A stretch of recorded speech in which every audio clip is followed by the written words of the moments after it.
بسم اللہ الرحمن الرحیم. السلام علیکم ویورز, کیا حال چال ہیں آپ لوگوں کے؟ امید ہے آپ لوگ خیریت سے ہوں گے.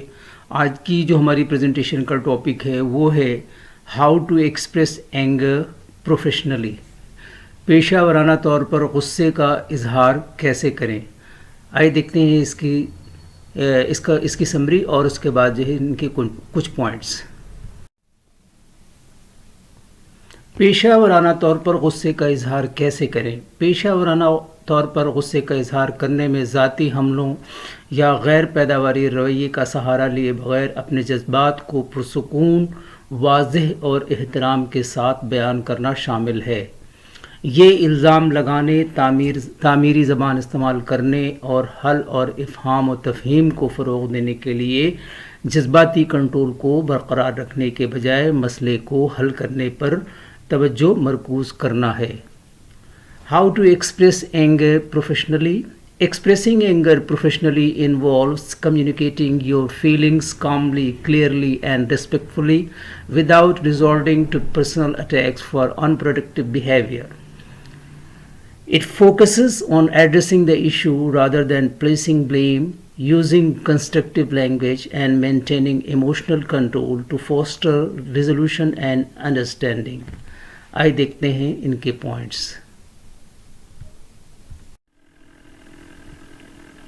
نمبر 1 ہے پاز اینڈ ریفلیکٹ.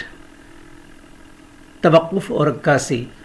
جذباتی رد عمل سے بچنے کے لیے جواب دینے سے پہلے سانس لینے اور صورتحال کا جائزہ لینے کے لیے ایک لمحہ نکالیں. نمبر 2 ہے یوز آئی اسٹیٹمنٹس. آئی بیانات کا استعمال کریں. اپنے جذبات کا اظہار ملکیت کے ساتھ کریں، جیسے کہ الزام لگانے کے بجائے میں مایوسی محسوس کرتا ہوں. نمبر 3 ہے focus on the issue not the person.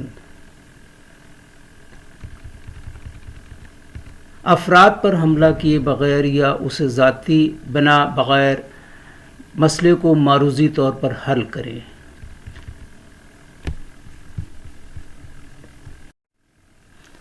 Number 4 ہے choose the right time and place. پرسکون رہیں اور مرتب رہیں. پیشہ ورانہ مہارت کا اظہار کرنے کے لیے آواز کو اور غیر جانبداری باڈی لینگویج کے مستحکم لہجے کو برقرار رکھیں. Stay calm and composed. Maintain a steady tone of voice and neutral body language to convey professionalism. تعمیری آرا پیش کریں اور مسئلے کو حل کرنے کے طریقے تجویز کریں.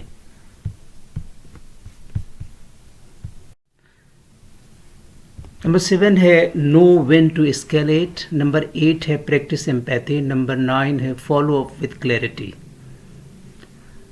اگر مسئلہ برقرار رہتا ہے تو اسے مناسب چیلنجز کے ذریعے احترام کے ساتھ بڑھائیں یا ثالثی کی کوشش کریں. ہمدردی کی مشق کریں. تفہیم کو فروغ دینے اور مشترکہ بنیاد تلاش کرنے کے لیے دوسرے شخص کے نقطۂ نظر پر غور کریں. وضاحت کے ساتھ فالو اپ کریں. حل اور باہمی افہام و تفہیم کو یقینی بنانے کے لیے بحث اور متفقہ اقدامات کا خلاصہ کریں.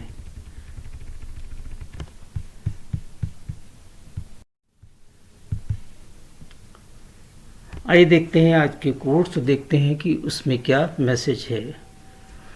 غصہ ہمیشہ تنہا آتا ہے لیکن جاتے ہوئے اپنے ساتھ عقل، سمجھ، اخلاق، ذہانت اور شخصیت کی خوبصورتی بھی لے جاتا ہے. Holding on to anger is like grasping a hot coal with the intent to throwing it at someone else. You are the one who gets burned. Thank you for watching and listening. Allah Hafiz.